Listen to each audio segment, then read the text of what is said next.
Tata punch நம்ம வண்டியை வந்து சர்வீஸ் விட்டு அதோட அப்டேட் எப்படின்னு சொல்கிறேன்னு சொல்லியிருந்தேன். நான் ஒரு 2-3 சர்வீஸ் விட்டதுக்கப்புறம் உங்களுக்கு சொல்லலான்னு பார்த்தேன்.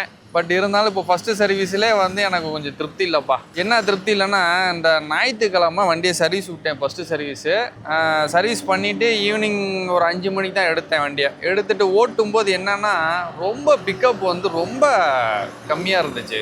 ஒரு காரை சைடு ஏறணும், ஒரு லாரியை சைடு ஏறணுன்னா கூட ரொம்ப சிரமப்பட்டு போகிற அளவுக்கு பிக்கப் வந்து ரொம்ப கம்மியாக ஃபீல் பண்ணேன்.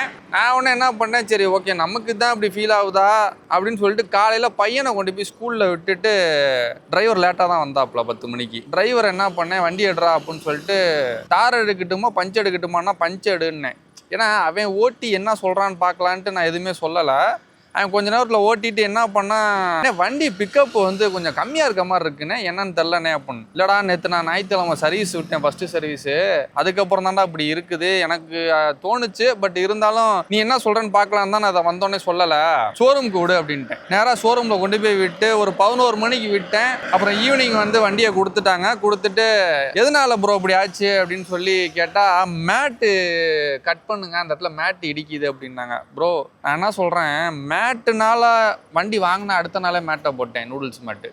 இவ்வளோ நாள் வராது, இப்போ சர்வீஸ்க்கு அப்புறம் எப்படி எனக்கு அந்த ஃபீல் வரும்? எனக்கு மட்டும் வந்தால் பரவாயில்ல, நம்ம டிரைவருக்கும் வந்திருக்கு. இந்த ரீசன் என்னால் ஏற்றுக்க முடியாதுப்பா. ஆனால் எல்லாரும் சொல்கிற போல் கொஞ்சம் சர்வீஸ் நீங்கள் இம்ப்ரூவ் பண்ணணும் குவாலிட்டியாக. ஃபஸ்ட்டு சர்வீஸில் வந்து ஒரு பிக்கப்பே டவுன் ஆகுது. இன்னும் சொல்ல போனால் வண்டி ஓட்டும்போது ஒரு செகண்ட் என்னடா அப்படி இருக்குது அப்படின்ற மாதிரி நினச்சிட்டேன் நான். ஒரு பிடிச்ச விஷயம் டப்புன்னு ஒரு செகண்டில் வந்து அந்த சர்வீஸ் சாட்டிஸ்ஃபேக்ஷன் இல்லாமல் வண்டியே வந்து ஒரு செகண்ட் வந்து எனக்கு ஒரு கடுப்பாயிடுச்சு. என் ஸ்டைல்லே சொல்கிறேன், கடுப்பாயிடுச்சு ரொம்ப.